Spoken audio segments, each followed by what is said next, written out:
I'd like to have Rick Cash, the American Legion chaplain, lead us in the invocation. Y'all rise, please. Take your hats off. Here we go. Let us pray. Heavenly Father, we lift our voices to you this morning in praise, thanking you for for making provision for us and for continuing to supply all of our needs according to your riches and glory. It is my prayer today that all of our veterans and their families will benefit from our time together, that needs are met, burdens are lifted, and that lives are transformed as we discover the resources that are here to serve our veterans. In Jesus' name, amen. Amen. I'd like to, if you'll join me in the Pledge Allegiance to the flag. I pledge allegiance to the flag of the United States of America and to the republic for which it stands, one nation, under God, indivisible, with liberty and justice for all. Thank you. Thank you, Rick. Yes, sir. Some of the speakers have to leave early, and that's not a problem. And that's why I ask you to ask your questions when they're up here talking. Without any further ado, I would like to introduce you to you, the American Legion Post 149 Commander, Ray Smith. I'm sorry. Ray Rice.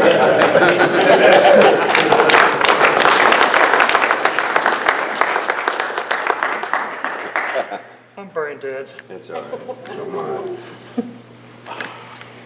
Well, mine's going to be real brief. Can you hear me all right? No. Well, I can hear me really good. Okay.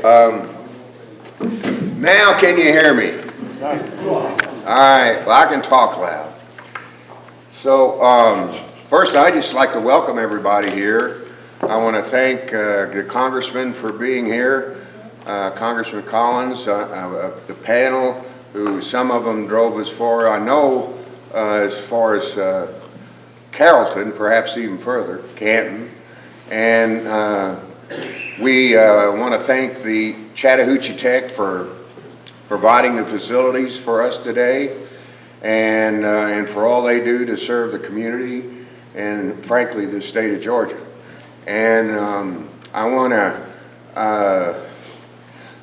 how many veterans do we have in the room? Oh, I like that. That's great. And by the way, today is the first day of Post 149's membership drive.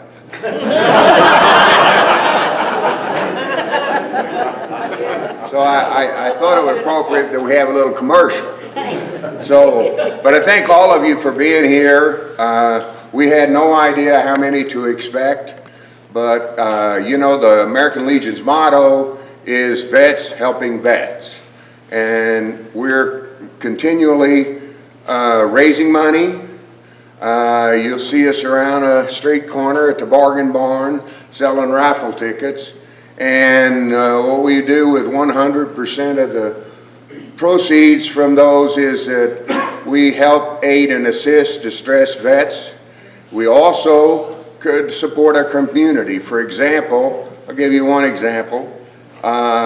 We help raise the funds for the new modern bulletproof vests for the Jasper Police Department. And so we're supporting vets and the community. And we thank you so much for coming. And I hope you get as much out of this as I expect you will. So thanks again. That's all. Thank you. The next individual to talk is Doug Collins, and he doesn't need an introduction. Most of you know him already. But he is a veteran just like us. He all served over in the sandbox in Iraq and suffered through the heat. So he knows what it is to be a veteran. He knows what it is to veterans have issues. And he works, of course, in the House of Representatives on certain issues which improve our program. So, Congressman Doug Collins. Thank you.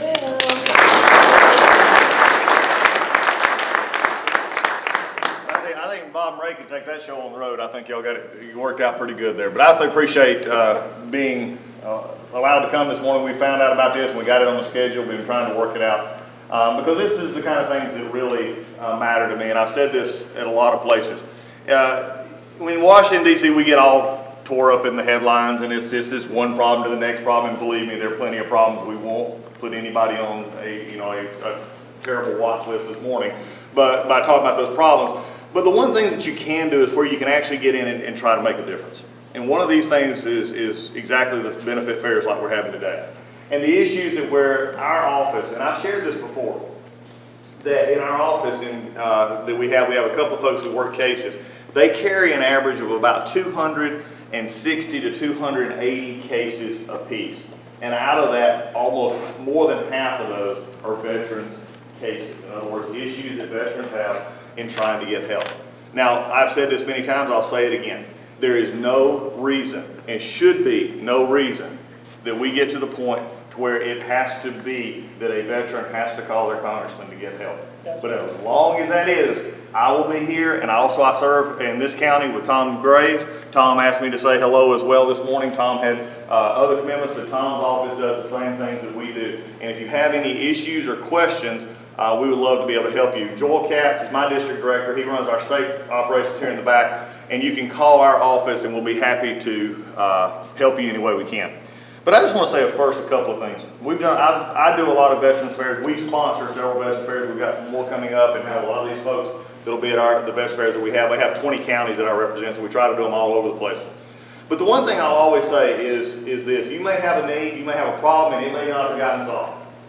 But the folks up here are just like you. They want to help solve it. Sometimes they can. Sometimes they can. And sometimes their hands are tied, and believe me, they talk to us, and that's where we step in and try and untie their hands. And in doing so, I just want to say thanks to the organizations that are sponsored here today, for coming, for being a part, for being accessible. One of the things I love about being in the House of Representatives, as they say, is that we're the closest to our district, and close to our people. We get to interact more. And the same thing is true with these folks and these service organizations that you're going to be having the chance to interact with. So if you have a question, here's the main thing I'll say today, though. If you have a question, do not leave here with that question unanswered.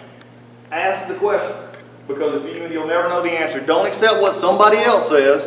Don't accept what they said at the coffee shop last week. Well, I called it. Don't accept that. Go straight to the sources, and you've got plenty of sources here for that. Let me give just a little bit of update on VA issues in Washington, D.C., and I've been very outspoken about this, and I have worked with, especially our Atlanta VA. I've worked with Johnny Eisens, our chairman of the VA committee in the Senate. And we've been to Augusta and other places working these issues. I'm a firm believer that most, and Senator Eisen also says as well, at this point in time, from a money perspective, the money is there. It's not an issue anymore of sending more money, frankly, from our opinion, to the VA. It's about how the upper management uses and spends that money and coordinates the priorities for that. Now, I'm very disappointed. I shared with Tansy here. She knows that we work together real well. And not my reflection on what the locals do, but I'm at the point now to where if Secretary McDonald does not follow through on the promises that he made over a year ago to make some simple changes, it's time for him to go. It's time for him to go because he's not making the changes that need to be happening. One that I found out about, and I don't think it's still ever gotten changed, was the one that we had at the Atlanta where the dishwasher broke. Dishwasher broke. And it cost over what they would have to do that they could normally just send out. They had to send it out for bid. This is crazy. $17,000 roughly, whatever. They had to send it out for bid because they couldn't trust people with a lower amount or a credit card for a lower limit. My idea is if you can't be trusted, fire them and put somebody else in there. Don't change the system. This is the problem. So what happened is they went at this, and it's no fault of the locals. They were doing the best they could, Ms. Wiggins and all were trying. They sent it up. They had to go through a 90-day bid process, and you know what they were doing while they were doing that? Guys, correct me if I'm wrong here. They were serving paper products and spending more than the $17,000 to fix the machine. That's the kind of stuff we're talking about. And if Senator McDonald and all his business background can't figure out easy stuff like that because that doesn't require change in law, that's VA internal policy. Then it's time for him to go. I respect his service, I respect his commitment, but if that's not true, he needs to go. And we need a commitment from the next administration to actually continue to work on these issues. So as we look on these issues and work on the VA bill just passed, MILCON VA, the appropriations bill, more money is going to certain areas. And I was glad to see this. One of the areas that many of you, how many of you have ever had an issue either getting help or having an appeal heard? Anybody in here?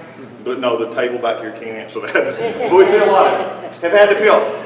Part of the problem is staffing in some of these levels, especially at the regional office, has been low. And we've actually increased the money in this budget to hire 242 more caseworkers that will actually help in the Atlanta regional office and others. So that hopefully will be a part. Unfortunately, right now, the president has threatened to veto this bill. I really don't know why, except he doesn't like some provisions in it, but the VA part is funded. It is in the specific areas in which we need it funded. And we went and targeted Jeff Miller, and I know Senator Isaacson in the Senate as well has said, here's where we need this money, and that's the best way to go about it. It doesn't need more money, it needs to be spent properly, and this is what we got into it, along with the construction side as well. So that's just a little bit of what's going on in Washington right now concerning some of the veterans issues. Some of the issues for our female veterans in the room is we're now, and I had sponsored a bill that actually went through and passed, was dealing with the care for maternity care for those female veterans who have, have came out and are now in the VA side and not DOD side, and we've extended their time for, I have a daughter who has special needs. My daughter is 24, but she has spina bifida, she's in a little wheelchair, she goes and she keeps us all straight. But I know what it's like to have a child who struggled when they were first born. And up until with our legislation, the way that the reform rate, for females was just 7 days. 7 days allowed before they had to get extended. And so what we've done is we've extended now that to a standard maternity care so that those female veterans who come out, who have children, they're younger, or they gave it up, are now being able to be treated through the veteran system along with, not having to be just thrown back with DOD. So we're getting better at this stuff. But also I just have a concern to share. How many in this room are like myself, Iraq or Operation Iraq or Afghanistan veterans? Any in here? Some? Okay. And the rest, I love all of them. Thank you. My veterans from World War II on up to here. But I do have a thing. If you're worried and concerned about why myself and others are worried about the situation with our VA and our veteran system right now is the system is strained as it is because of the workings. But in about the next 5 to 10 years, it's going to become even more strained, especially with our generation that is coming out. And that's what I call, you ever heard of sort of the pig and the python? You can watch the pig go through the wet python the entire way. Well, that's exactly what's happening. Because as we see this hit the system is already overloaded. And how do we get it streamlined better? Some of those are choice programs issues, and I know many of you may have had choice program problems. Believe me, those of us who voted for it have choice program problems because it's not supposed to work this way. In fact, it was done, frankly, from the national level pretty badly. And we're trying to get it back to the intent. The intent is to get you the best care, the closest way, and in the most cost-effective way in the process. And that's just not happening. Okay, so that's what we're trying to work on, and we're continuing to work that process.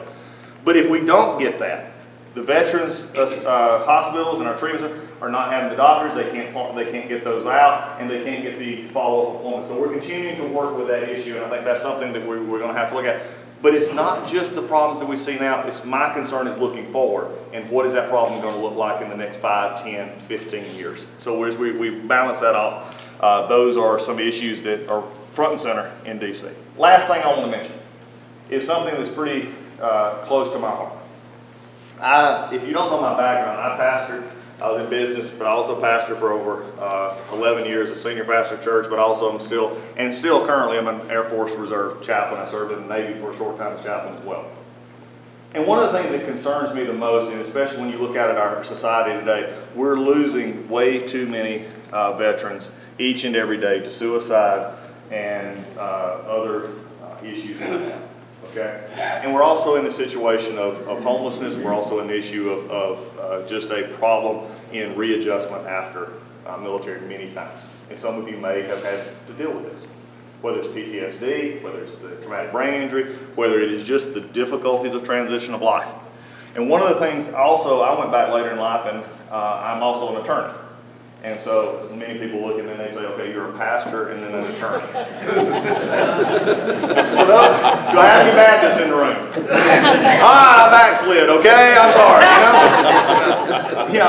but it's grace and law though, so I see both sides, okay? But one of the things that I also dealt with those who were going through the system, and from a military perspective, I could look at many times at some folks who would come that I was defending who had military backgrounds, and you could just say they needed a little bit of help. And I want to do just a quick notice, because Judge Weaver over here, Brenda Weaver, does the Veterans Treatment Court, and they have a booth here if you want to talk to it and everything. But they also need mentors, and they need help in this regard. And if you have any time, I know they're building the program, so it may take, but if you have any interest, I know, Bobby, you got a mentor and others, if you have an interest in being a mentor to help folks who are going through and maybe having trouble, what this does is a couple things, because I'm also working on criminal justice reform.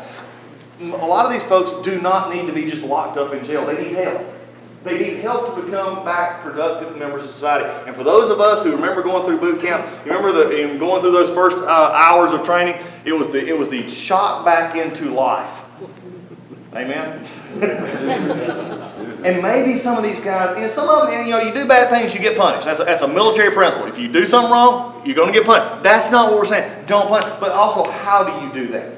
And so I just want to thank Judge Weaver and the rest of the judges, and you as well, for y'all in the Appalachian Court being a part of the court. We have one over in Hall County. We've got a couple others as well. I'm a big proponent of this, and I have some legislation we've worked on to actually fund this, the Mental Health and Criminal Justice Act. We have actually put money for training and to help in this process. So I say all that to say, I'm one of you, but yet I stand literally on your shoulders, as many of us do, because your service to the country means more to this country than this country sometimes is willing to admit. When we see that in Washington, when my office opens up every day, when Joel opens up the Gainesville office or we open up the DC office, the first and foremost thing is, who do we serve? And that's you. So if you have needs, we want to help. You've got great folks up here who have come today to spend their Saturday helping in any way they possibly can, the benefits that you may or may not know about. But I always end with this. I appreciate you so much for being here this morning. But by you being here means that you're engaged in the system. My concern is for the folks who won't walk in here today. The guys and gals that you see at the coffee shops, or you see at the lodge meeting, or you see anywhere you see at the ball fields, who are struggling, maybe not knowing that there are people out here who help. So would you commit to me to do one thing? I'd ask that you just tell people about what you saw today. And if you hear somebody say, I don't get you, you've heard that, I want to tell you well, at that point say, hey, call Congressman Collins' office. Call Tom Graves' office. Well, no matter what, we'll either one. Just call one of our offices. We'll start the process to help get you to where you need to go. But I need your help doing that. We do all we can to talk about it, but sometimes it just comes best from the people you know the most. You'll trust somebody that you know. So with that, I just ask that you tell others about what's going on here, tell others how they can be helped, and also then take advantages of everything that you've got here today. So I just want to say thank you for your service. Thanks for everything here. Thanks to the Legion over here for putting this on, and for all those who showed up today. We appreciate your service. I've got other events today, so I just wanted to stop here. This is my first stop, and it's probably, I frankly will say, my best stop of the day because of what I see here, and thank you for your service. Thank y'all so much. God bless you. Mary Ann is standing in for Judge Weaver. Mary Ann is a veteran, Coast Guard veteran, went to Officers Candidate School, got a commission, got her law license, and now she works with a veteran court. And I tried to get her to join the Legion, but she's way up in Blue Ridge, and then she lives in the mountains in Mary. So, Mary Ann. Thank you, Bob, and good morning, everyone. I am not Judge Weaver, and I apologize that you're getting the second string here. But first of all, thank you to the American Legion for having this outstanding event for veterans. Just a few years ago, I was a veteran that found myself back in the civilian sector after 22 years of service, and it was by good fortune and Not working for you. not working. Can you come up here? Turn it down and talk right into it. Okay, you have to talk right into it, Mary Ann. It was probably by very good fortune that my husband and I ended up taking a vacation up here to North Georgia after we had about 100 inches of snow in eastern Washington. And we didn't know anybody here, but we fell in love with the area, the mountains, and we said, you know what, if we can sell this house, we're going to move to North Georgia, and we did. We sold it in 7 days, so I think God had a little thing to do with that. But I want to thank everybody who's here, and I just want to say that one of the first people I met when I came to North Georgia was Judge Brenda Weaver. And I met her when I was swearing in to the Georgia State Bar. And at that time, I knew nobody, and she asked me what my plans were, and I said, well, Judge, I just need to learn some of the names and faces in my community and see where I can help. And she said, I think I have something that you can help with. Have you ever heard of the Veterans Treatment Court? And I said, no, I haven't. I haven't heard of them at all. As a matter of fact, they're a relatively new thing. Judge Robert Russell started the first Veterans Treatment Court in Buffalo, New York in 2009. And they're catching on. There's, I think, 250 nationwide now. But essentially what a Veterans Treatment Court does is it offers an alternative to the traditional criminal justice process for veterans who become somehow fall and become involved in the criminal justice process. And the thing about Judge Weaver's court is that the veterans that come before her aren't measured by the fall that brought them there. They're measured by the way that they get back up. And part of the role that I play and the rest of our team plays is trying to get veterans connected with the services that they've earned, that they're entitled to, that are out there for them. Because one of the things that I hear the most from veterans is that I wish I would have known that these services were available before I got in trouble with the law. And so I'll piggyback on what the Congressman said, and I'm so glad that he came here this morning and kicked this off, because I tell you what, it's really nice to know that we've got one of our own in that position, advocating for all of us, advocating for all veterans. I'll piggyback on what he said in terms of getting the word out to veterans about the services that are available to them. Certainly, our Veterans Treatment Court is available to them, but I hope that they get the services they need before they ever meet somebody like me, and before they ever stand in front of a judge like Judge Weaver.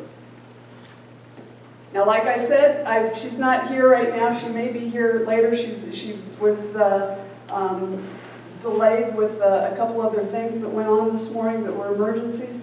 But I have a pamphlet over here that the Congressman held up and showed you, and it talks about our mentor program. We have a lot of great veterans here with great experiences in the room, and you've seen a lot of things that you can identify with some of the veterans that are in our program. We have combat veterans that are dealing with issues that they've never gotten help with. And the mentors in our program are simply volunteers that are willing to spend a few hours a week or a few hours a month, however long it takes with their veteran, sitting and having coffee, talking. It's essentially a role where you are a friend to them, and you're just helping them ask for help, helping them get in touch with the things that we provide. And you're kind of the safe person that they can talk to. We've got veterans that are currently in our mentor program. We've got Bob Reeds, who you've heard from earlier, who's organized all of this. We've got Colonel Bruce Woods back here, who is also a mentor in our program.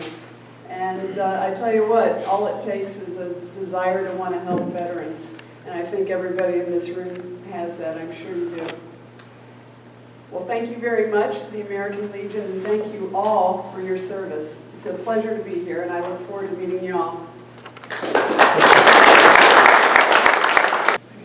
I don't like to add after somebody's spoken, but I've been to the court, and the whole idea is the veterans are human beings, and they made a mistake. And I've heard the term used by them, it's just a hiccup in their life, and this gets them back on track. They're good people, just made a small mistake, and moving on. And these are the folks who are doing it right there.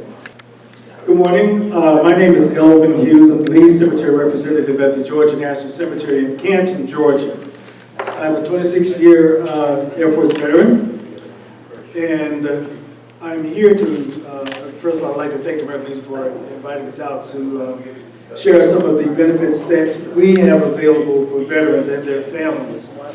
Burial benefits is what we offer. It's something that a lot of people really don't want to talk about or avoid talking about. However, it's something that we're all going to have to face at one time or another.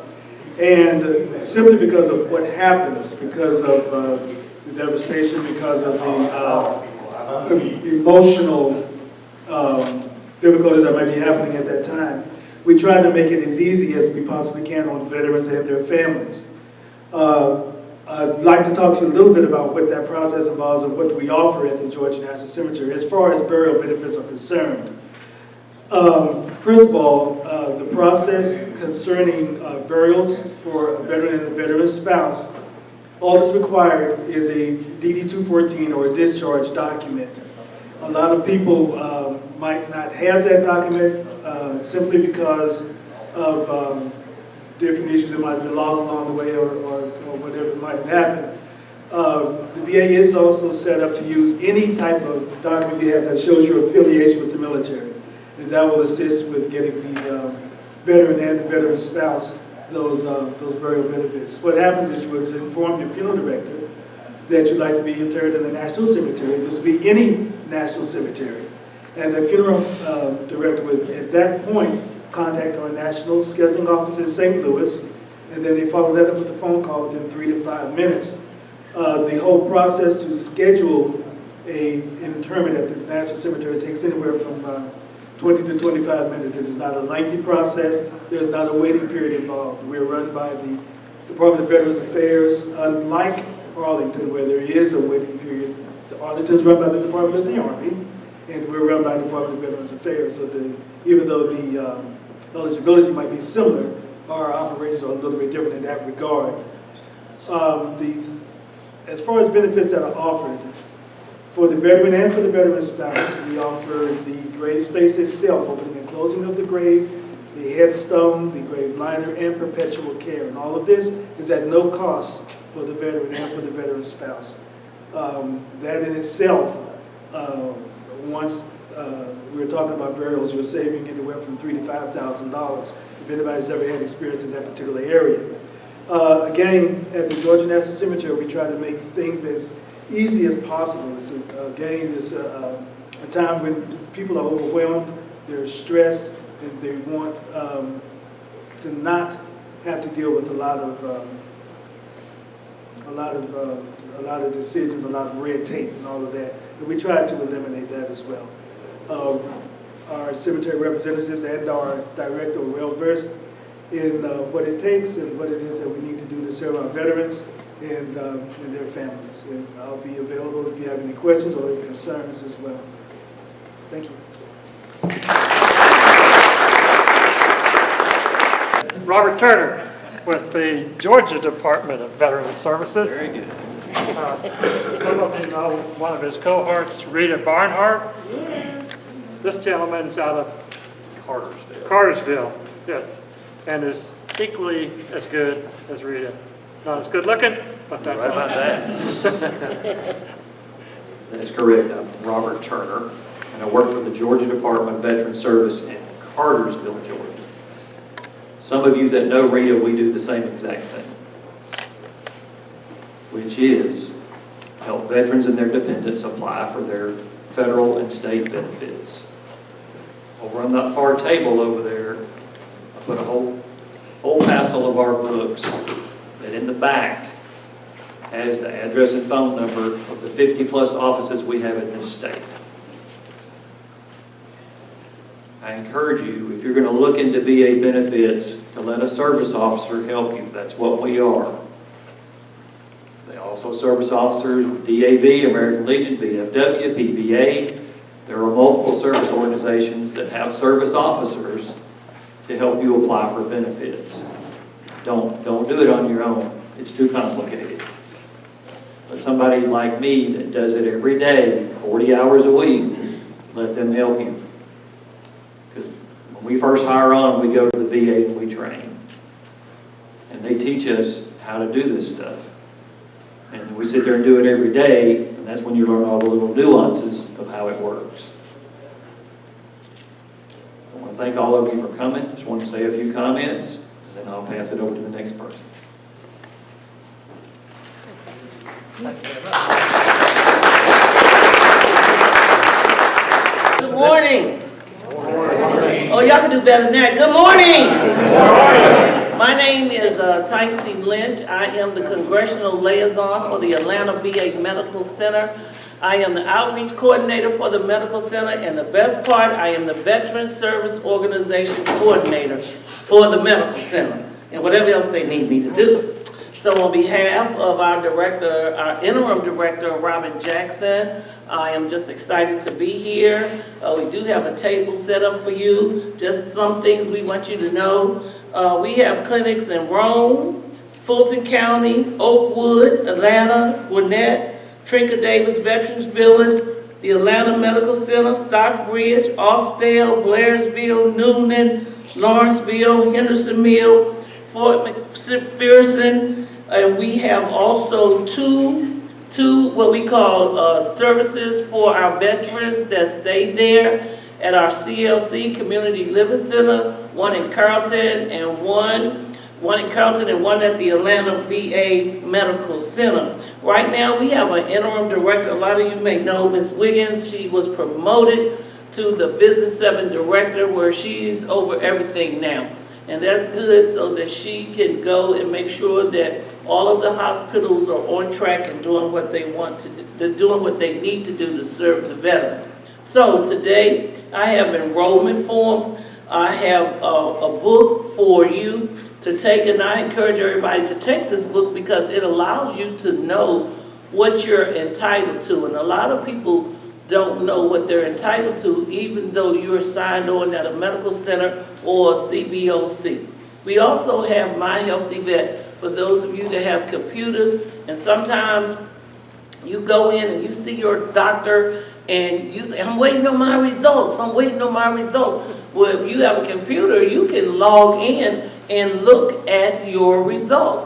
So I have the instructions, not only look at your results, you can talk to your doctor. Can you call me, please? Or I have not received my service. Can you set me up an appointment? I need to see you. You can do all of that on My Healthy Vet. I have that and the directions.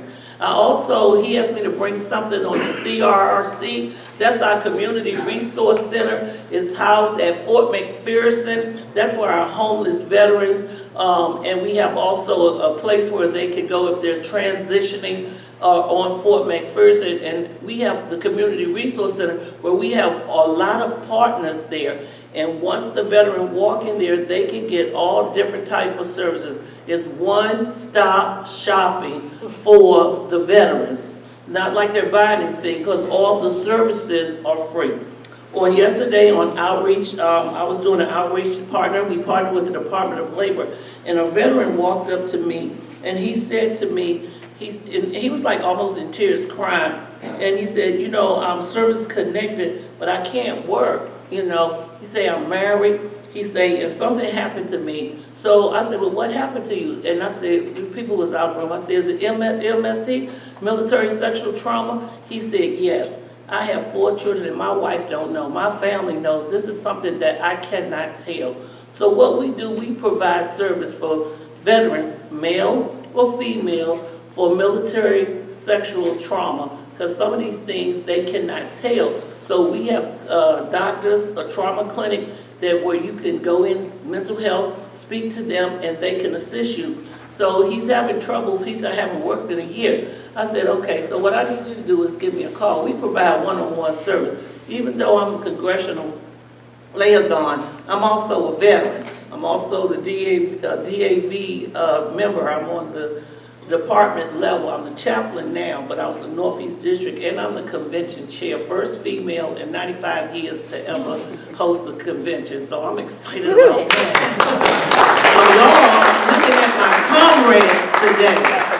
My comrades. So I will give you my number. I'm not going anywhere. I'm going to be right over there where you can call me. If you need to register today, if you fill out your form, I will take it back and I will personally make sure that we get it in the system. And a lot of people, when I travel out, especially with Congressman Collins, all the Congressman Graves, all of them, I work really close with their office. And we have developed good relationships, solid relationships, so that we can serve the veterans.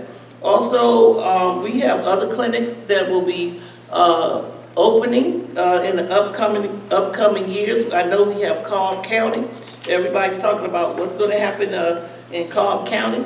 So if you come to Atlanta, we also have the valet parking. It didn't work the first time, but it's working now. And the veterans, they really love it. I think so far they give us an update every day. They park like 650 cars. So, and then they make the employees park somewhere else so y'all can have room, okay? So we have also expanded center where you can go in for services.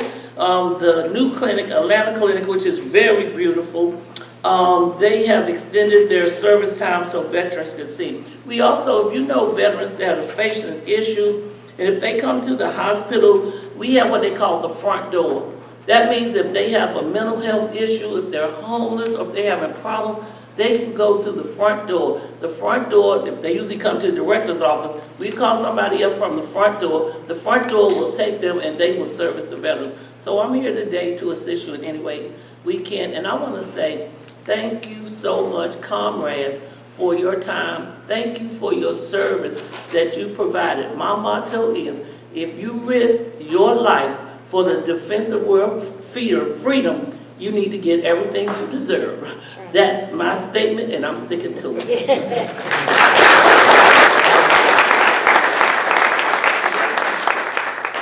I have heard rumors that they're going to put a medical clinic here in Jasper. Is there any truth to that? I don't have the information, but I know it's 7 new ones, and I believe that may be true. I just didn't have it in my briefing. But guess what? You can get my number, and I'll give you an answer on Monday. I got her number. Any other questions? Yes, will you cover CRRC?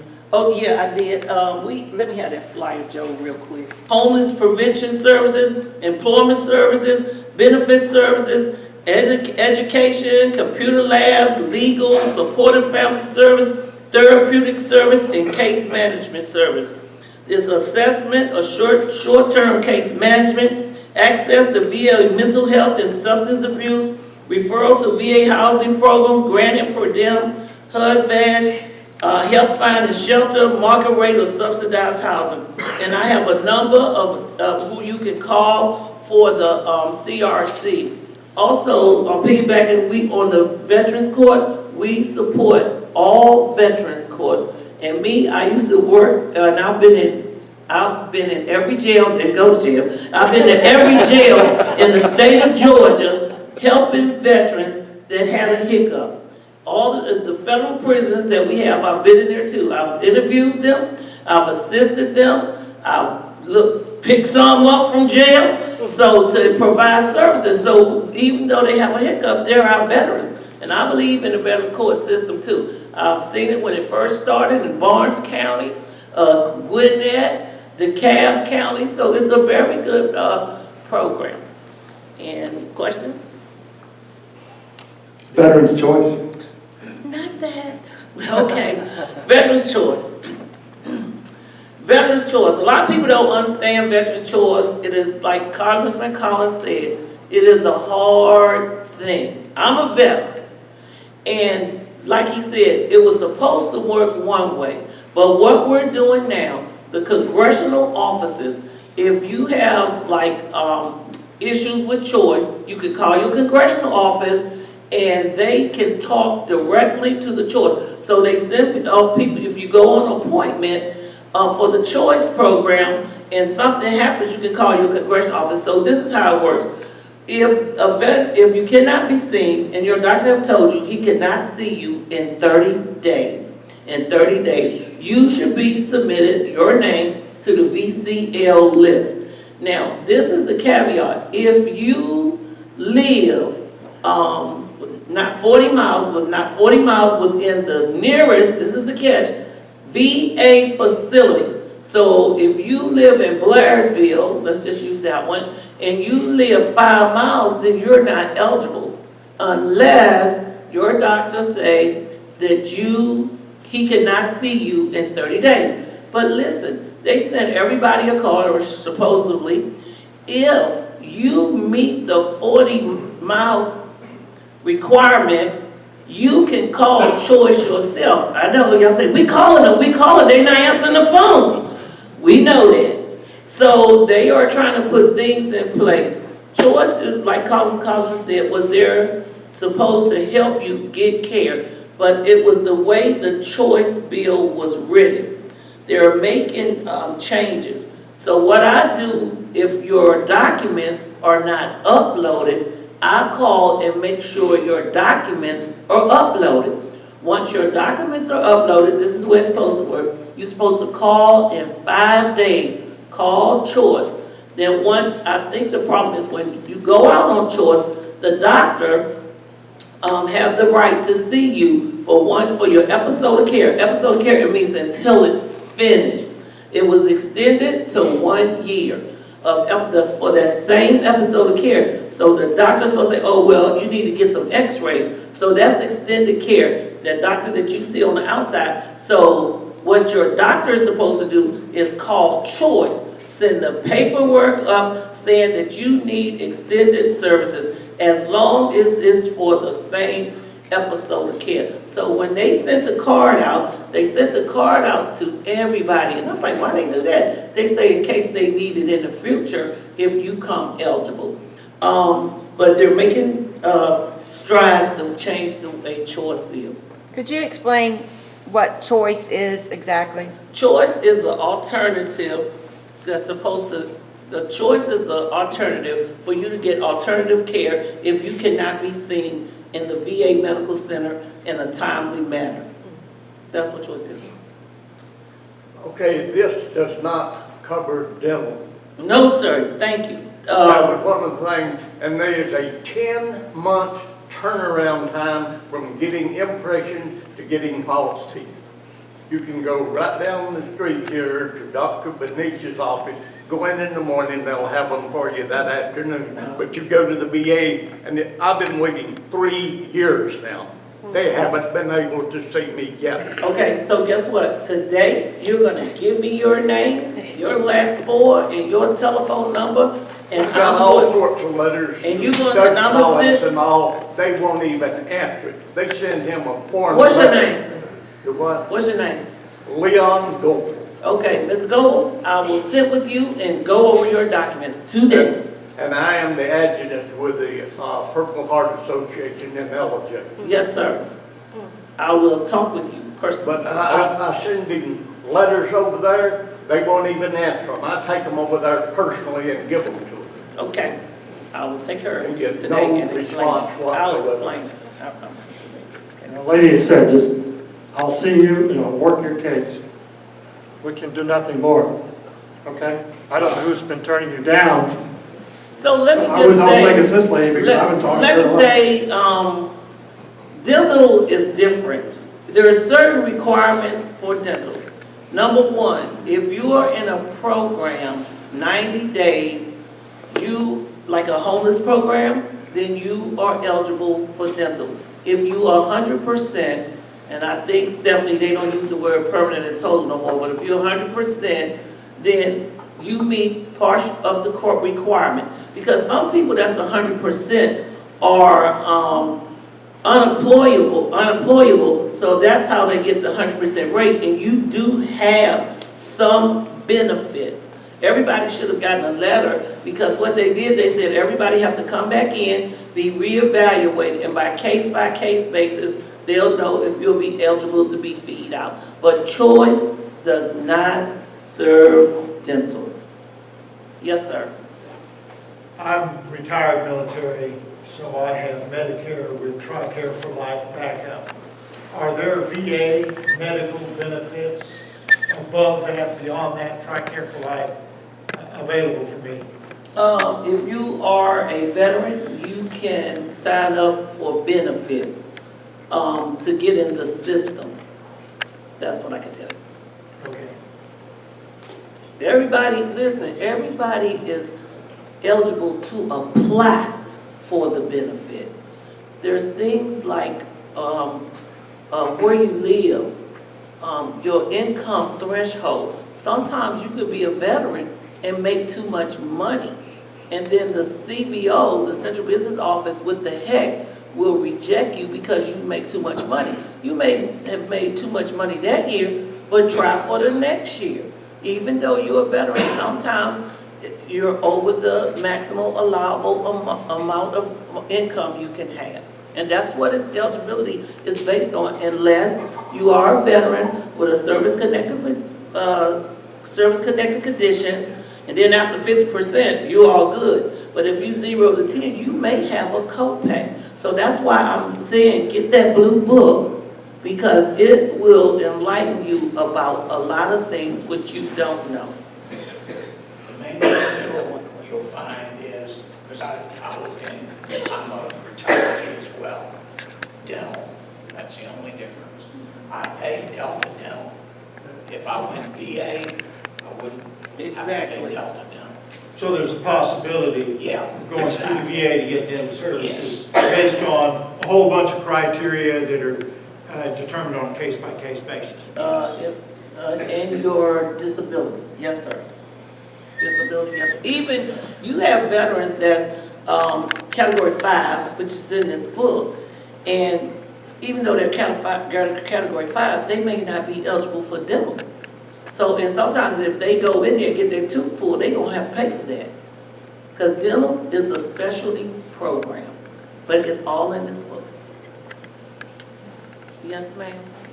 I was just going to mention that the Aspen Dental, and I think there's about 30 of them statewide in Georgia, they have a national initiative.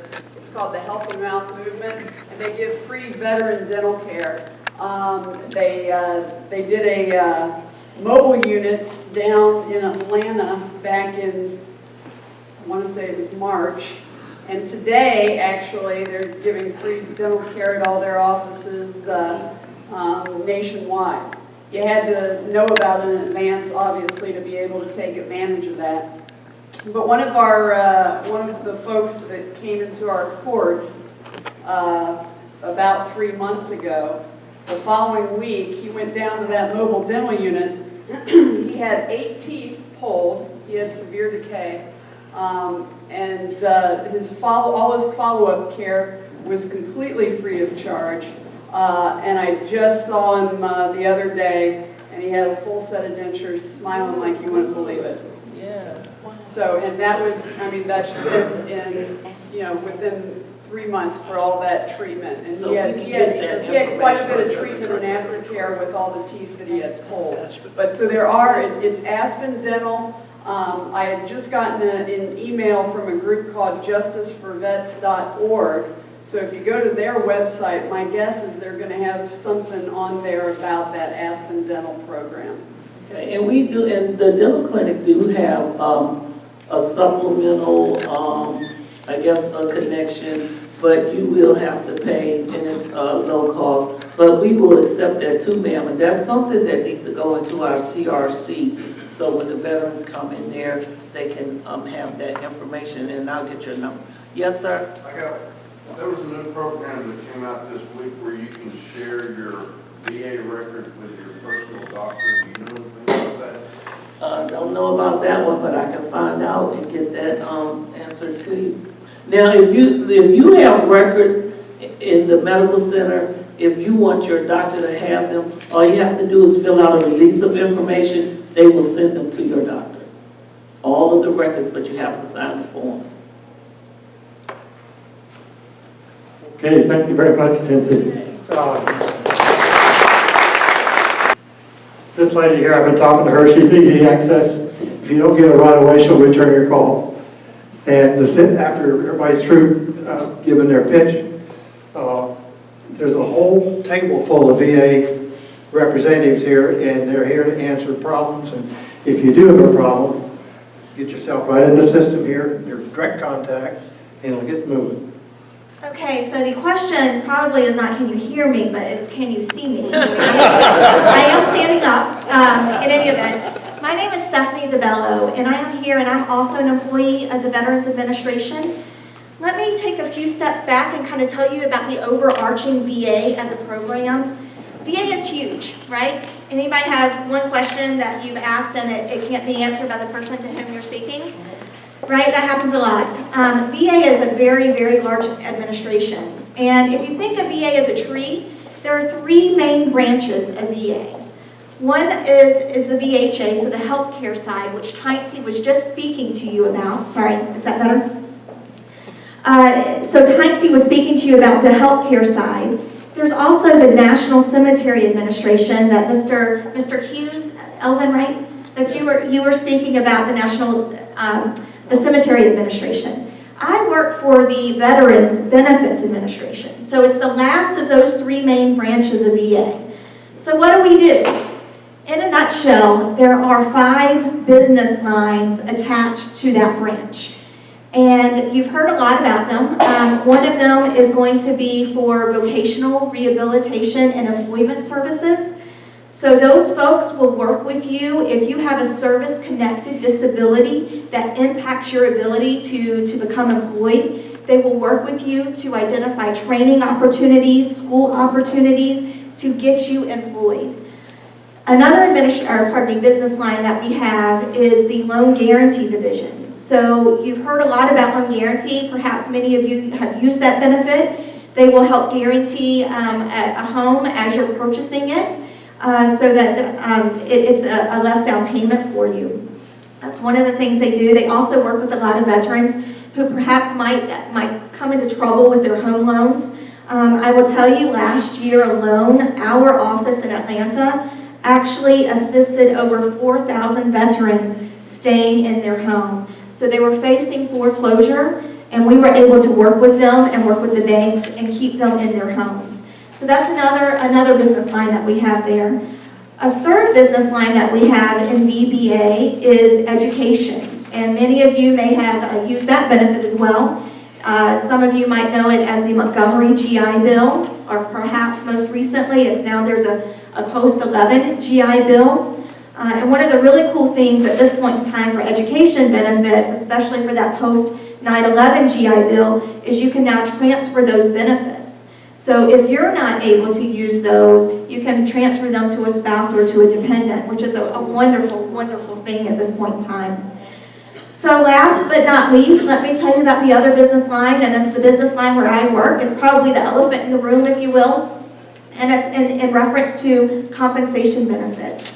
So what we do in Atlanta, or one of the divisions in Atlanta, actually works with you all, works with veterans to say, hey, if you received a disability, if you were injured while you were in service, and that disability still exists today, we will compensate you for that. We will look at it to figure out how disabled and severe that disability is today. And as long as we can connect it back to your service, we will be able to compensate you based on that severity of that disability. So that's in a nutshell what our office does in Atlanta. I will tell you, let me just read through a few things that we have been able to accomplish. We've been working really hard to improve service. And there were a few years ago where all you heard about in the news was the backlog of benefit claims. And we've really, as a nation, have worked hard to decrease that backlog and to improve service. So ultimately, in terms of where we peaked, let's see, back in July of 2013, so almost 3 years ago, we had over 22,000 claims that were part of the backlog, just here in Georgia.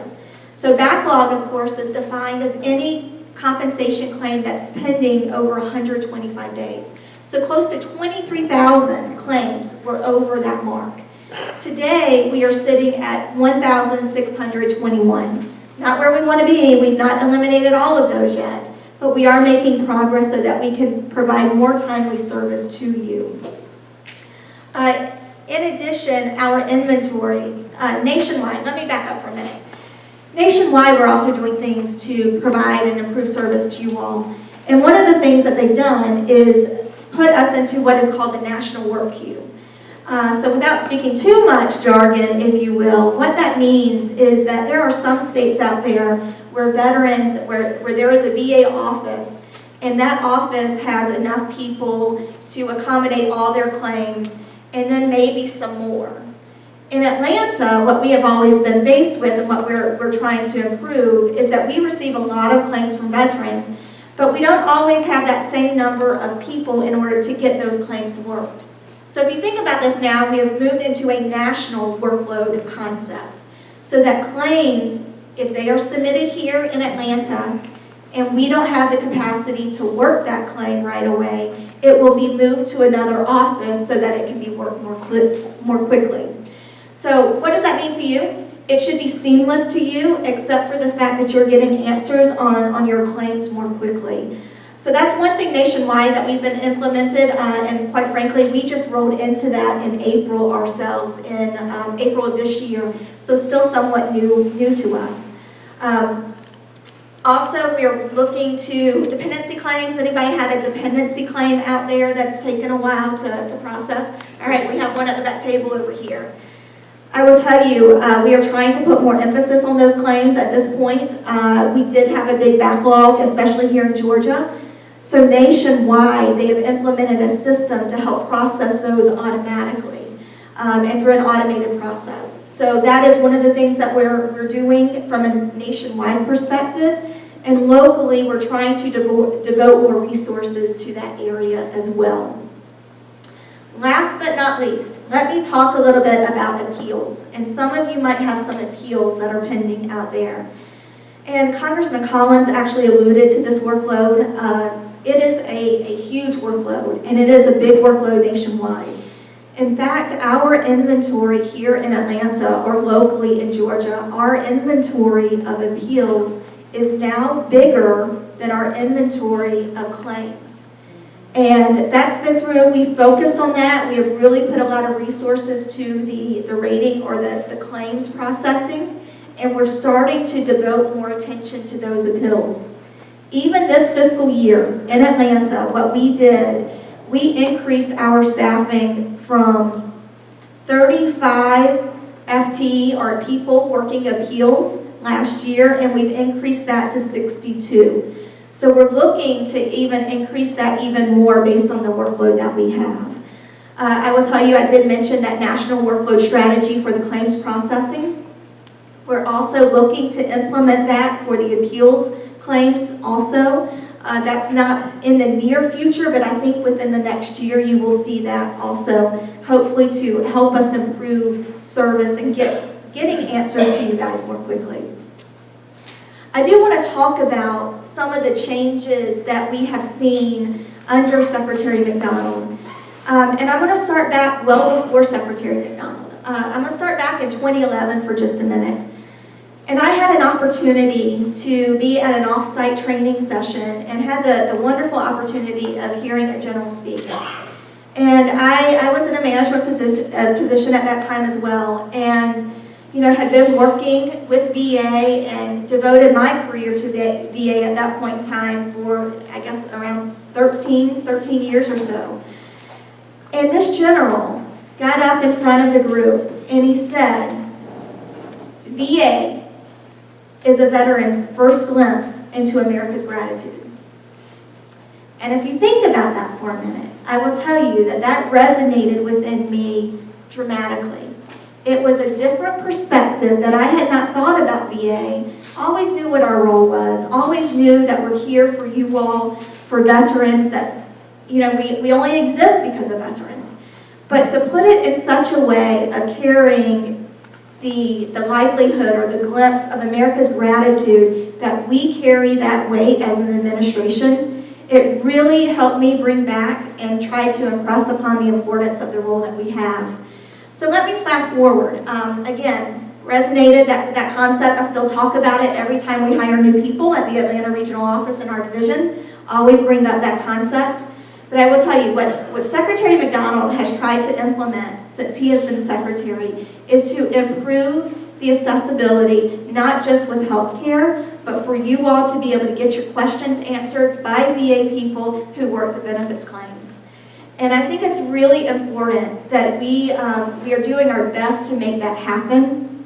I'm hoping, if you're not seeing a change at this point, that over the next coming months and over the next years, you will be able to see that we are out there and in it with you. It is no longer acceptable, never was it acceptable, but it is not okay for you to feel like if you call someone that you're not getting your questions answered or a response from us. It is our role to be there for you and to answer those questions. So I will tell you that Secretary McDonald is very serious about that, and such that he has created a whole new office out there in states, and it's called the Veterans Experience Office. So we have people now that are devoted to being out in communities and trying to work with the different communities and businesses within those communities to increase and improve services for veterans. Trying to make it, a more collaborative approach, because it is a big role. So in any event, I leave that with you. If you have not seen changes recently, I am hoping that you do continue or begin seeing those changes very, very soon. As Mr. Wrights mentioned, we do have 4 4 employees from our office that are here that can answer benefits questions for you. Manuel, if you want to raise your hand, and Mike Woodard, and Bernadette Ramsey, and Tom Stencil. All of those folks, all 5 of us work in Atlanta and are here to answer your questions. Do y'all have any questions for me at this point in time? Yes, ma'am. On veteran education benefits, I know that there is a time factor involved in using them or losing them. Could you explain what that is? Yes, so you're going to catch me a little bit out of my expertise. So I would tell you for the Montgomery GI Bill, you have 10 years to implement or to use that benefit. The post 9/11, I am not as sure on, but I will be happy to get that answer from a counterpart next week. Yes, sir? And get back to you on that. 15 years. 15 years, great. Thank you so much. Yes, sir. I'm currently in appeal, and I'm still waiting on the government to send me my medical records. My appeal dies in 2 months. Is there any way to extend the appeal?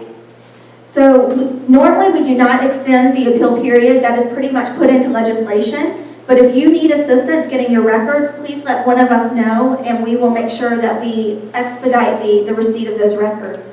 But more importantly, you can continue your appeal doing the paperwork without those records to ensure that that appeal moves forward, if that makes sense. Mike Woodard is going to be a good person. He is actually one of the supervisors over the appeals teams. Yes, sir. In regards to the dependents, Yes. if you go to the e-benefit site right now, they have that whole process is down for reconstruction, and so there's nothing going on with that. And I spoke to my American Legion representative in D.C.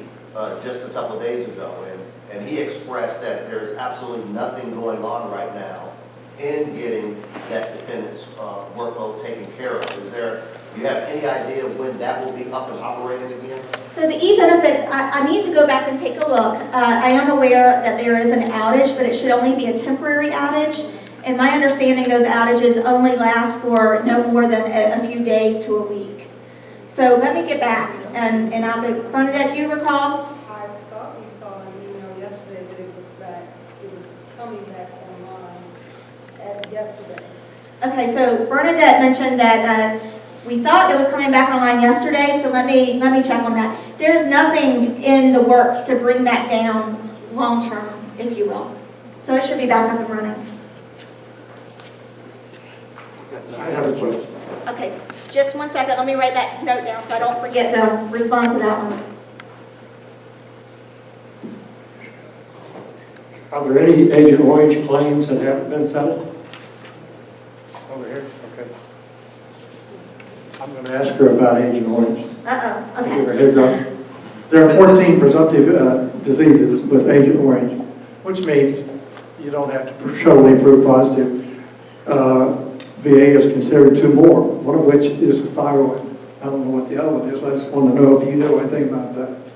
So my understanding, these new presumptive conditions, they're right now in the process of being reviewed legislatively, that they have not been approved at this point in time. And we're waiting for guidance. Usually the process that happens once the secretary approves those disabilities, it then has to go to our policymakers in headquarters for us then to implement those presumptive conditions. Anytime soon? I have not heard, Mr. Wright, so I will check on that. Yes, sir. You said there were 5 business lines under the benefits area. I only counted 4. Yes, sir, so I only spoke about 4. What's the 5th? The 5th one is insurance. And I'm sorry about that, for that miscommunication. Insurance is handled at the Philadelphia Regional Office. The 4 I mentioned are actually, there is a presence at the Atlanta VA Regional Office for the other 4. But insurance is the 5th business line. Thank you. Certainly. Another question back here. Is there a list of presumptive disorders from the poison water situation up at Camp Lejeune for those Marines up there? So they are working on that as well right now. Currently, they have identified some disabilities associated with the Camp Lejeune contaminated water claims. And those claims are at a stay. So what that means is we're not taking any action to deny those claims as it stands right now until we get guidance on how to move forward with approving presumptive conditions under that rule. Okay, thank you very much. Certainly.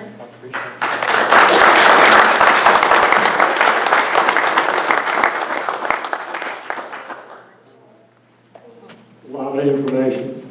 For 3 months, I've been studying all the veterans benefits organizations, and some of them I have never heard of, and so you're getting the clout on it right now. Good morning, everyone. I guess it's nearing afternoon here pretty quickly. You're probably wondering what in the world is a guy from Chattahoochee Tech College? What is a guy from Chattahoochee Tech College going to do for me as a veteran?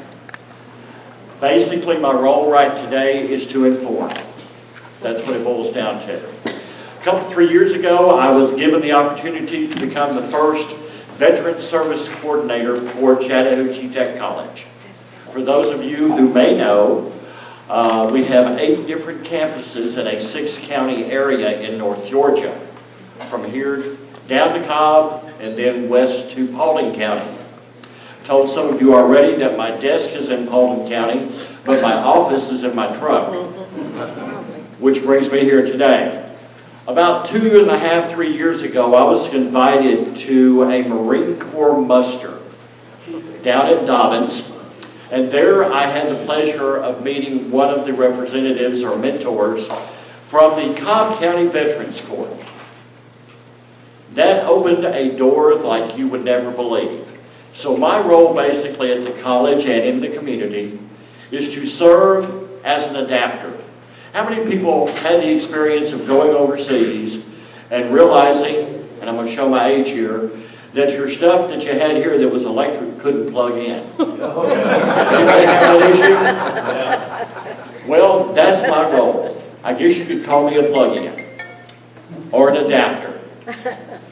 I read an article about a student at a college in our country who had served in the desert for some time, 2 or 3 different deployments. That individual was interviewed to say, or said in that interview, I was more fearful of going to college after getting out of the military than I was going to the battlefield. And that really probably doesn't make a lot of sense to many people. But what he went on to say was, he did not feel that anybody had his back. In the military, we know we have a team, we're part of a group, we're part of a family, as we all are here today. That, as the previous speaker indicated, resonated with me and still does today. Our veterans who are coming back to Pickens County, or coming back to any county in small town USA, that 22-year-old veteran is not the same as that 22-year-old who has been in Pickens County all their life. They do not feel like they fit. They do not feel like they can be in a room by them totally filled with people much like this and feel alone. Therein comes my role. As a result of that Marine Corps muster, I'm working, we have at Chattahoochee Tech started a partnership with the Cobb County Veterans Court. We recently had the honor of one of the Veteran Court graduates, the first ever, graduate from our college. I'm hoping after today, with Mary Ann's help, I'll be able to connect with the Pickens County Veterans Court and allow those program participants, after that little hiccup, to begin college and let that be a part of their, if you will, rehabilitation and get them on the right path to where they need to be in the future. At the Chattahoochee Technical College, we have over 50 veterans on staff or as a part of our faculty team. One of those is here today. Dr. Michael O'Rear, right there. Dr. O'Rear is among the 50 who are at the college. You probably can't see it from where you are, but we're wearing a flag pin with the word veteran underneath. I provide the names of those veterans to all of our students the minute they are admitted to the college, as well as to the family members of veterans that are admitted, to let them know that Mike O'Rear is among 50 other people in the college that they can go talk to that knows how to spell veteran. Additionally, we have started a program statewide within the Technical College System of Georgia called the Green Zone Program. Anybody know what Green Zone means to a veteran? What is it, Mike? We're there to support the veterans. We are there to support the veterans, but it also means it's a safe zone, as opposed to a red zone or a hot zone, which I'm sure is a term many of you are familiar with. In this Green Zone program, we have right now 165 non-veteran faculty and staff members who have been trained on military culture so they can better serve our students who are veterans or family members in the classrooms. My goal by the end of the year is to have another 90 trained. That will mean that 250 of our faculty and staff at our 8 campuses in all departments from maintenance, and yes, even our president completed Green Zone training 2 weeks ago. So we have a greater ability to get them to what they need to be. Thanks to the folks down in the CRRC, we have been able to put 2 of our veterans who were living out of their vehicles into residences. Additionally, thanks to the effort of Mr. Kevin Wentz, seated at the far end over here, from Emory. I don't know if you knew it or not, but be sure to go by and grab one of his brochures. Emory has an absolutely free is free, right, Kevin? Absolutely free. Free means free. Free means free treatment program, an aggressive treatment program on an outpatient, no medical referral program for the treatment of individuals suffering from the impacts or effects of post-traumatic stress disorder, traumatic brain injury, and military sexual trauma, and that is for veteran and for veteran family members. The one caveat, it is post 9/11. Maybe in the future that will open up, but the funding right now is only available for post 9/11 veterans and family members. But that is a tremendous program. We already have individuals from the college that are seeking treatment through that. So what I am in fact doing here is making you aware that your community college here, if you will, Chattahoochee Technical College, is becoming a veteran-centric facility for higher education. We realize that we don't want that 22-year-old Pickens County native to feel alone in his own county. And there's a list back there that the Colonel was nice enough to make copies of and have available of 80 different veteran service agencies that are all really national, regional, and local for veterans to receive services. That list also goes out to all of our veterans. Anytime there's a job fair, the announcement about today, thanks to the Colonel, went out to all of our veterans to let them know that this was happening today. The biggest thing that I can think of to remind you all of, and you surely will agree with this, when you separate from the military, there's much more to decide than what to wear every day. Even though for me that was a challenge, as you can probably tell. But the biggest thing is to remember, we, and I'll speak for myself, I did not know what I did not know. I took the Transition Assistance Program course in the military, but my eyes were so focused on the door and the gate of the installation. Do you think I took all that in and remembered it? Heck no, and I even went back and worked in the Transition Assistance Program as a VA work study while going to graduate school, and still did not know the answers, and I today don't know the answers. But I do know that I am able to connect for our students with all of these folks on the panel, the people over here, and a host of other agencies, because as you know, your key to success, your key to benefits, your key to the answers are knowing the people who know the people. So I want to let you know that we are here. Yes, if you want to go to college at Chattahoochee Tech College, I would be glad to speak with any of you. And many of you are thinking, I can see in your faces, I'm too old to go back to school. Last semester we had a 72-year-old military veteran come to school because he wants to learn how to work on computers. So you are never too old. As far as education benefits, the post 9/11 GI Bill exists for a lot of folks. The post 9/11 GI Bill has a housing allowance attached to it. That's a good deal, folks. I wish they'd had it when I was using the GI Bill. But also, veterans who come home that have the 9/11 GI Bill may be eligible for HOPE lottery dollar funded education. On top of their GI Bill, they may also be eligible for the Pell Grant, which is a need income-based program by the federal government. And the state of Georgia Department of Labor has identified about a dozen programs that we offer that will allow a veteran or any student to have another $500 per semester stipend, because those specialties are identified as projected shortages for the state of Georgia. So please feel free to use me, feel free to abuse me, whatever you need me to do. I can drive to Jasper any Saturday morning or Monday afternoon or whatever, and I will be happy to meet you anywhere, and anybody that offers me a meal down here at Mary Ann's restaurant, I'll sure be here. So thank you for your time and attention. I want to thank you all for your service, and I appreciate the opportunity to be here.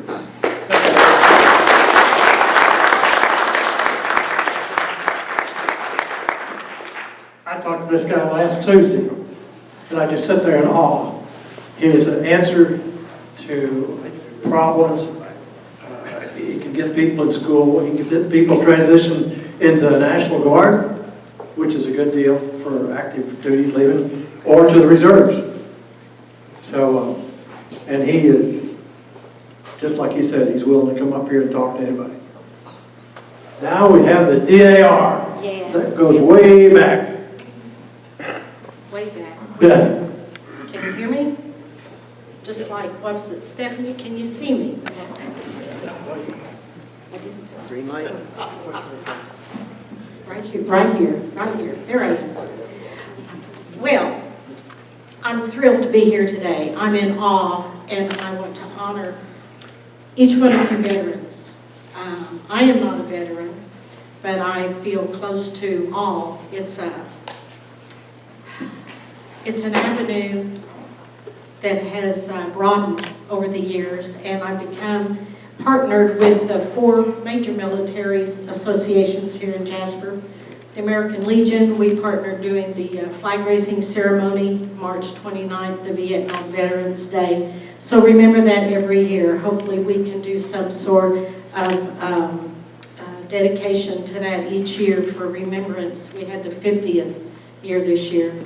And the Marine Corps, the DAV, and the North Georgia Veterans. I want to express great appreciation to these services for partnering with Daughters of American Revolution. I'm Beth Finley. I'm regent of the Sequoia Chapter DAR in Pickens County. We chartered Pickens County. We meet in Big Canoe each month, September through May. We're off in January for the weather because we wouldn't be able to get there when we meet in Big Canoe. The roads are too bad. But anyway, I want to welcome any female that might have direct lineal descent from the American Revolution from 1776. And you can see me afterwards. I thought, well, now there's going to be mostly men here, and how short-sighted I was of all the females that might be eligible and that would be here to the meeting. But I want to just give you a brief. I don't know how brief it would be, but we were, Daughters of American Revolution became a society in 1890 with the vision of 4 ladies. And they had the SAR then, the Sons of American Revolution. Our national headquarters is in Washington, D.C. And there's one block, it's 1776 D Street. And that entire square block, it's right by the Washington Monument. It is owned, free and clear, managed and run totally by women. And it's been there since 1890.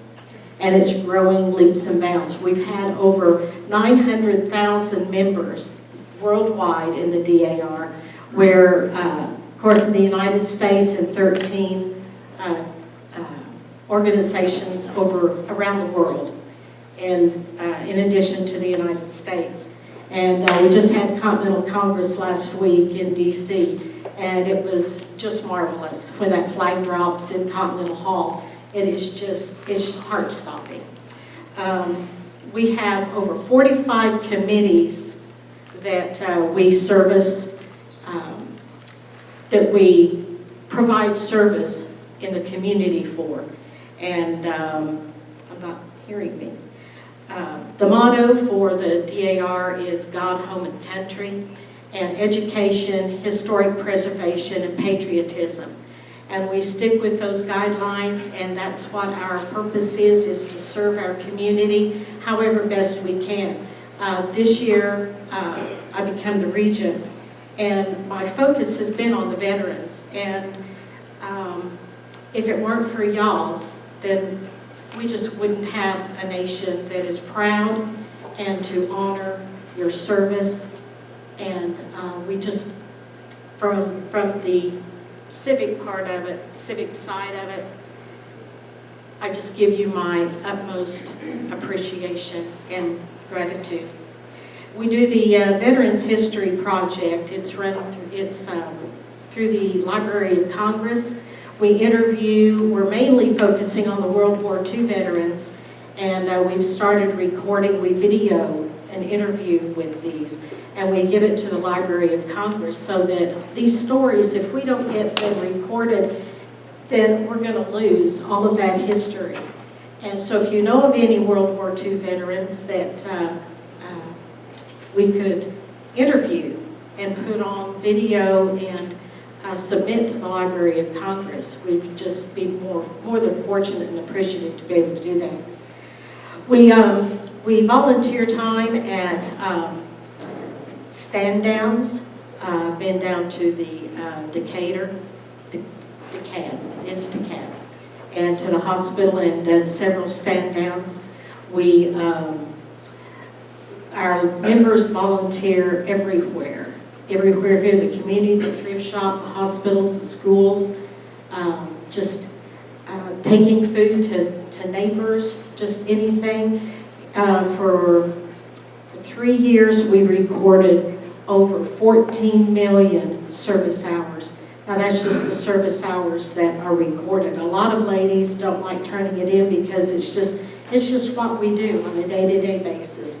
And we're just appreciative of being able to do that. If you know of anybody that needs any help, then we're here to help. We visit veterans in the nursing homes and local nursing homes, and we take Valentine's cards Christmas, Veterans Day, just anything to encourage them and to thank them for their service. So if you know of anybody that would benefit through that, then we'd be more than happy to include them. They don't have to be in a nursing home.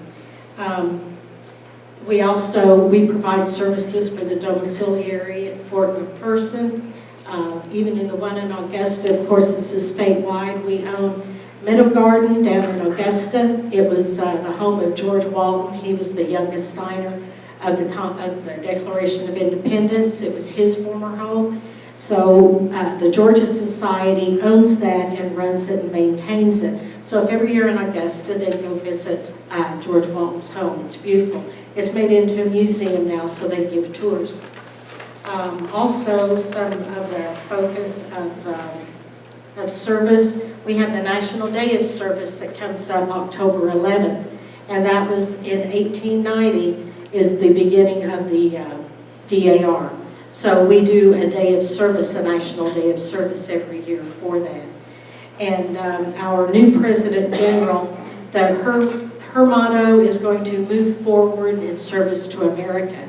And her objectives and what we follow and do ourselves anyway, it is telling our founder story, one patriot at a time, encouraging appreciation for the institutions of American freedom and the protections afforded by the U.S. Constitution.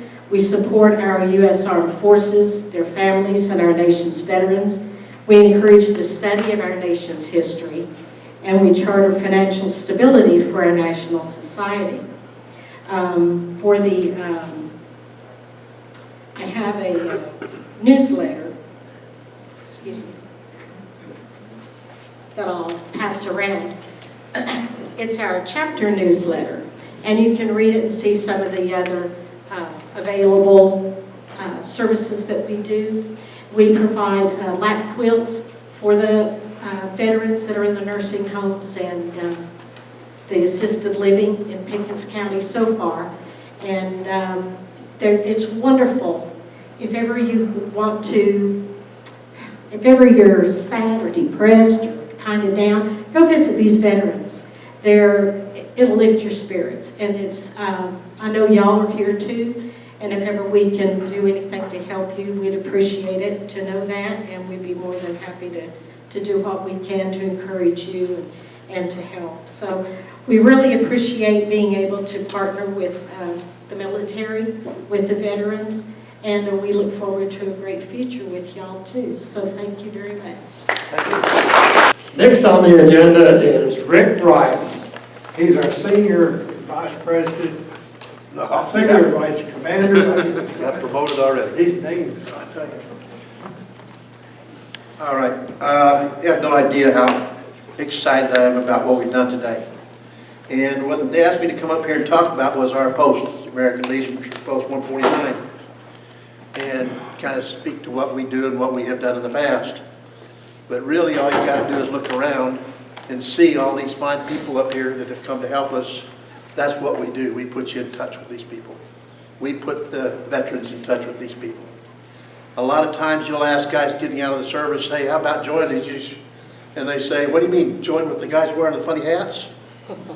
I recognized when I got out of the service, I wasn't aware of truly what the American Legion did. I remember I went to VFW post one time right when I got out and was going to join them, and there was a bunch of old guys with their hats on, sitting around drinking beer. None of them ever approached me about, here's what we do with what we bring in. But when I came to join the Legion, they were much more aggressive about making sure people understood what their services were and what we did, and making sure that we joined in and helped provide those services. American Legion was founded by an act of Congress in 1919. So we're pretty old. We're just a little bit behind the Daughters of American Revolution. The things that we do are primarily to help veterans, but I don't want to leave out our community because that is a subtitle to what we do. Our commander talked about the vest that we got for the police department. We do a lot of other things as well. Right now we are partnering with the Senior Citizens of Jasper. And they wanted an activity so that they could participate in the 4th of July parade. So we provided the means for them to have a float, that they're going to decorate themselves and give them some involvement. And also found out that we had some veterans that were going there that we didn't know anything about. So I expect that's going to help me grow the numbers of our post. My new commander's motto or mantra about when he became commander this year was for us to grow. And that's what we need to do. The bigger we get, the more involvement we get as veterans, the more we can help those that are coming on as veterans. So folks, I want to encourage you, if you're not already a member of the Legion, we've got applications here today, and we would love to have you sign up. It's not an expensive thing to do, and if you have a problem with the money, let us talk to us about it. And that's kind of all I've got to say. If you have any questions, talk to anybody with the funny hats. They'll help you out with what we do, help you out with whatever else that you need. But I just want to thank you for your service, folks. And there's more of you to come. Be ready to help your brother. Be ready to offer that helping hand to him. Thank you. Thank you, Rick. And you think we're over? No, we're not. Excuse me. The gentleman right here, Joel Willis, is a National Service Officer for VFW, and he asked to say a few words. He said 2 minutes. You want to go up the black box? No, I don't need to do that. First of all, I'd like to thank you for allowing Georgia Department of Veterans Service and the Veterans of Foreign Wars come and be a part of this. We ran out of Turn time. off the lights. No, it's time to go. No. Well, we're going to keep going. One of the reasons why it's so important for me to go up here and just speak to you for a few minutes is I am the representative for Georgia for the National Veteran Service Organizations. That means all service organizations. And one of the things that we like to put out and we make sure that we get out to veterans is when you use the National Veteran Services Organizations, they are free. Now, there are 750,000 veterans in the state of Georgia. 750,000 veterans in the state of Georgia. Now, you see a whole lot of different commercials and everything else are starting to pop up on the news because they notice that a person who's putting in for a claim, they're kind of profitable. Especially as our service manager, Mr. Bello, said, some of them takes a while to get promulgated. That means completed. And while it takes a while, that means that all that time, that, you know, if you are granted, that compensation builds up. But let me tell you something that's important. If you're represented by a national service organization, which is free, once your claim is completed, all those funds come to you. If you're represented by one of those lawyers that you see on TV, before you get paid, 30% goes to them. 20 to 30% goes to them before you are given a penny. Now, I'm not saying, and that's called, now they have a new thing they call claim representative or claims agent. Claims agent is somebody who comes to the VA, they take a test, and they could represent you in front of the BVA, or they could represent you, or they could do your claim. The same thing you can do, or the same thing that's offered free by all the National Veteran Service Organizations. Once again, they can charge you 20% by just putting your name on the application. Now, the way that they get you is they say, okay, I want to represent you. I want you to represent me because the VA is taking too long. Then they say, okay, well, then you say, well, wait a minute, I got smart. I could get this service for free from a national service organization, from a service organization. So I want to be released. I'm firing you. Fine, I'm fired. But you got to pay me. So what they didn't do, they didn't give you that release form saying that once you fire them, that they're still not going to get paid for their service rendered. What service did they render? None. So what I want you to do, I'm not saying that I'm going to take away, I don't want you to take away and say that all lawyers are bad because obviously they're good. but what I want you to do is if you're a veteran, not only do we represent you for claims, we represent you for the hospital. We represent you in education. We represent you when you try to get your discharge upgraded for one of those hiccups. We represent you in those. And once again, our services, I'm talking about Purple Heart, American Legion, VFW, PVA, even DAV, DAV, all those service organizations, national organizations are free. And our own purpose, our only purpose is to service veterans, widows, and orphans. So before you make that decision, to apply to get a lawyer, before you make that decision to get a claims agent, give one of the service organizations that this gentleman so established. There are 80 of them. Most of them are accredited, but make sure the organization that you utilize is accredited. All right? So what I want you to take away from this briefing is a small briefing, but I just thought it was very imperative that we get this out, is because now when you turn on TV, you see so many of these lawyers popping up on TV. The ones who never even thought about veteran benefits, now all of a sudden you see they're popping up saying that you got a problem with your Social Security or the VA, come to us, and we'll go ahead and navigate the system for you. The navigation they're doing for you is sitting in their office. Now, these service organizations that have the opportunity to be in the same office with the Veterans of Benefits, and we have a great networking and working relationship. So if I have a problem, I can go up to Stephanie, and I can say, well, Stephanie, I'm having a problem with this veteran's claim. Can we try to get this expedited because of the hardship, or because of hospice, or because of a dependency? They need this. That one-on-one, can a lawyer do that? No. So I just want you to go ahead and take away from this, and not only for yourself, but make sure that we get this spread across to our brothers and sisters, that whenever you use the organization, whenever you use, even for the hospital, we got e-benefits, we got healthy vet. If you need navigation, that's what the service organizations are there for. That's what the service officers are there for. So if you ever have any problems, we have service organizations all the time, and you can give us a call.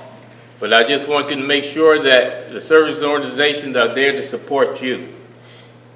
Thank you, Councilman. Thank you.